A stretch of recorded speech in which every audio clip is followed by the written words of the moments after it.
Russia और Ukraine के बीच जो हालात बने हुए हैं उसके बाद भारतीय छात्र कुछ वहाँ फंसे हुए थे, उनको लेकर बहुत चिंता थी। यहाँ पे जो बक्सर के छात्र गए थे उनके परिजन, हमारे यहाँ के जिला प्रशासन के लोग या भारत सरकार भी जो चिंता कर रही थी वो चिंता अब धीरे धीरे दूर होने लगी है। वहाँ से छात्र लौटने लगे हैं। बक्सर के भी कुछ छात्र जो है लौट के आ गए हैं। एक छात्र जो यहाँ के सोहनीपट्टी के निवासी थे, चौबे के परसिया के रहने वाले, वो अभी पहुँच गए हैं। हम उनसे मिलेंगे और ये जानने का प्रयास करेंगे कि वो यहाँ आए हैं तो उन्हें किस तरह की दिक्कतें हुई यहाँ तक पहुँचने में, उसके बाद फिर यहाँ पहुँचने के बाद वो कैसा महसूस कर रहे हैं। हम बात करेंगे उनसे। आपका स्वागत है पहले तो। हाँ सर। अच्छा आशुतोष जी, क्या दिक्कतें हुई वहाँ से आने में, कैसे आप? सर पहले तो हम लोगों को बस रिजर्व करना पड़ा क्योंकि इंडियन एम्बेसी ये बोल रही थी कि आप अपने नियरेस्ट बॉर्डर जाइए, वहाँ पे कोई आप वो हमें यूक्रेन के अंदर वो कोई हेल्प नहीं कर सकते हैं, उनका ऐसा बोलना था।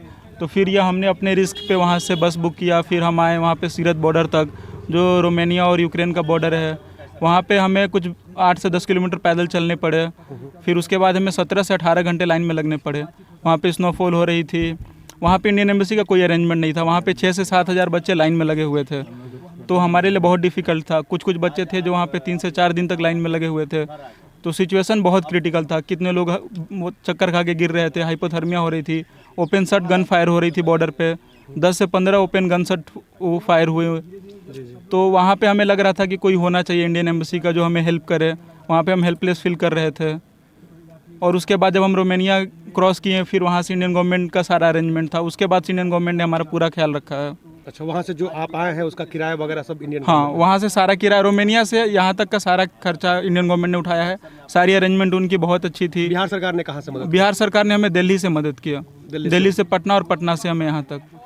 अच्छा, क्या लगता है जो हालात बने हुए थे और अभी जो बच्चे वहाँ फंसे हुए हैं उनके साथ मतलब किस तरह की स्थिति? हालात बहुत गंभीर है और उन्हें निकलने में बहुत मुश्किलें हो रही हैं क्योंकि नियरेस्ट बॉर्डर वहाँ से बहुत दूरी पे है। मतलब जो भी वहाँ पे नियरेस्ट बॉर्डर हैं वो 1000 किलोमीटर हैं या फिर कुछ 500-600 किलोमीटर हैं, तो उन्हें खुद से अरेंजमेंट करके बॉर्डर तक पहुँचना होता है, जो कि बहुत मुश्किल होता है। जो लोग सिंगल ट्रैवल कर रहे हैं उनको भी बहुत मुश्किलें होती हैं, पर जो लोग ग्रुप में हैं वो ट्रैवल करके निकल लेते हैं। जो 50 लोग 40 लोग का ग्रुप हो गया, तो ऐसे करके है वहाँ पे। तो क्या आप अब सरकार से आप क्या अपेक्षा करेंगे? सरकार उनके लिए क्या करे? सरकार से यही अपेक्षा करेंगे कि जो बाकी बचे हुए लोग हैं उनको जल्दी से जल्दी निकाला जाए क्योंकि वहाँ पे स्थिति बहुत खराब है। आपका नाम बता दीजिए। आशुतोष श्रीवास्तव।